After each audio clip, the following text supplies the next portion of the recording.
Hello Gemini, Sun Moon Rising and Venus Signs. Kamusta kayo? Sana po nasa mabuti kayong kalagayan. Welcome back po sa Star Tarot at kung bago kayo dito, welcome din po kayo. Please subscribe, like, share my videos and leave me a comment po kung naka-resonate po kayo. Thank you. So, first card ni Gemini, we have the energy of the dog. Sabi dito, be disciplined in your home and community life. Ayan, pairalin natin yung disiplina. Kahit nasaan, diba? Nasaan tayo? Nasa bahay tayo, kasama mga ibang tao, nasa komunidad, nasa wherever. Kailangan natin yung disiplina. So, we have goat, act from your innate wisdom. Ayan, so kung ano yung ano yung alam ninyo, um, ano yung mga binubulong ng isip mo, ng puso mo sa'yo, 'di ba? Yun 'no, yun yung sundan ninyo, 'di ba?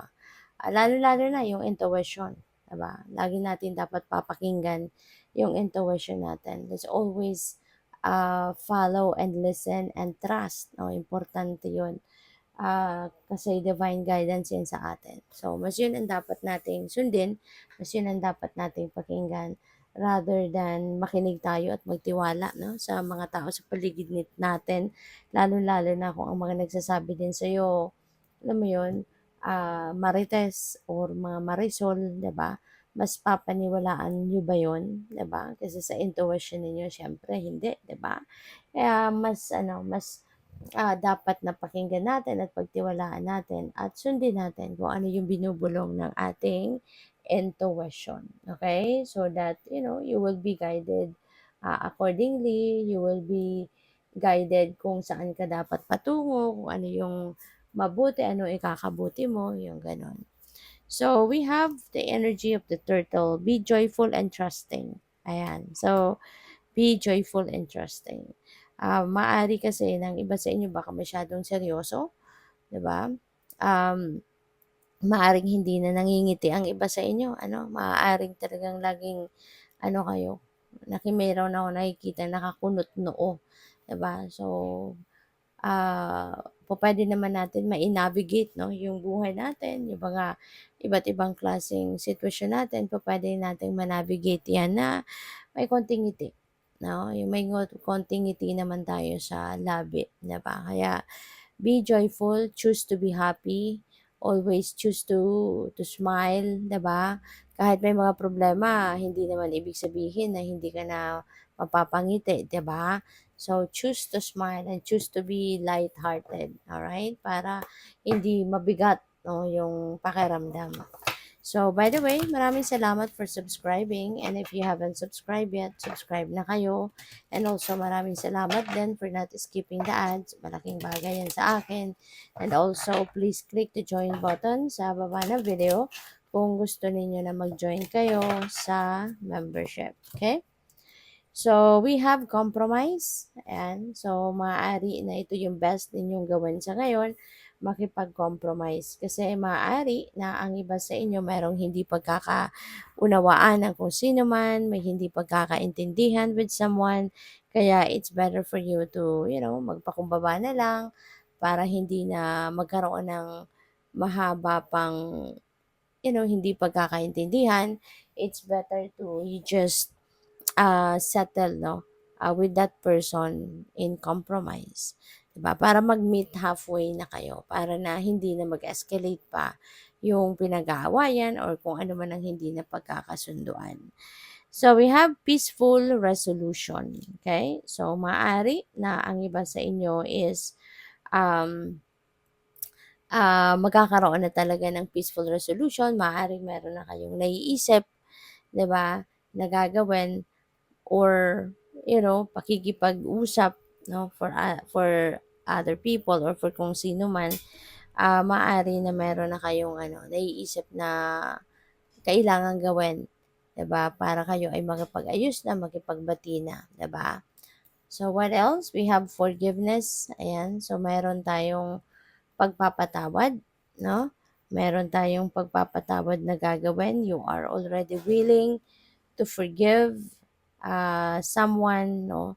Maaari 'no, kaya magkakaroon na din kayo ng mailalatag niyo na yung inyong peaceful resolution kasi maaaring iniisip niyo din 'no, na it's about time na para patawarin na ang taong ito or matuto na lang kayo na magpatawad, matuto na lang kayo na, alam mo yun, tanggapin na kung ano ang nangyari para maging magaan na yung pakiramdam 'no. Kasi kapag may galit ka, 'di ba, mabigat sa dibdib. 'No, mabigat sa dibdib. Kahit yung pagngiti parang bigat na bigat, hindi ba? Kaya mas maganda na lang na, tanggapin na lang kung ano ang nangyari na at isipin mo na lang, 'di ba, na sadyang gano'n ang buhay. May mga bagay na kailangan mong, i-embrace na lang rather than kontrahin, rather than ipagpatuloy yung pakikipag-away, hindi ba? So, the situation will improve 'no, kasi nga maaari din na papatawarin ka din. 'Di ba? Or puwede depende kasi, pupuwedeng ikaw yung nagkamali kaya hingi ka ng tawad or pupuwedeng yung taong yun ang nagkamali at, siya yung hihingi ng tawad sa'yo. Or pupuwede rin ano, minsan may mga nangyayari din na kahit hindi humihingi sa'yo ng tawad yung taong nagkamali sa'yo, kailangan na ikaw na mismo 'no, patawarin mo na sa loob mo, 'di ba? Kailangan mo na magpatawad para na maging magaan ang pakiramdam mo. 'Di ba? Sometimes kasi yung pagpapatawad natin, ginagawa na lang natin 'yun, para na pabor 'no, para ginagawa nating pabor 'yun sa sarili natin, para tayo ay hindi na mamroblema, mabunutan na ng tinik sa dibdib, yung gano'n. Kaya, in this situation 'no, na dahil magpapatawad ka na, tatanggapin mo na na gano'n talaga, may nangyaring ganiyan, so you are going to ano, ah, expect dito na magbabago na ang inyong sitwasyon for the better. Mag-i-improve na. Maaring hindi instant 'no, yung pagbabalik ninyo sa kung where you left off, pero at least 'no, magiging magaan na yung pakiramdam mo and eventually pupuwedeng magkaayos na talaga kayo na puwede na uli kayong magkasama, puwede na uli kayong mag-bonding, puwede na uli kayong magkausap, yung mga gano'n 'no? So, we have communicate clearly, 'yan, isa din 'yan sa pinakaimportante na communicate clearly kung ano yung talagang gusto mong iparating sa person mo. Kung ano yung gusto mong, sabihin, 'di ba, sa taong 'yan, lalong-lalo na dito sa kung sino man 'tong nakaaway mo, eh, sabihin mo. 'Di ba, huwag ka ng ano, magpatumpik-tumpik pa, huwag mo ng i-sugarcoat kung ano yung nilalaman ng isip mo, dibdib mo, express it, put them into words 'no, sa manner na maiintindihan ng tao, okey? Good luck sa'yo. Thank you for watching. Love and light. Namaste.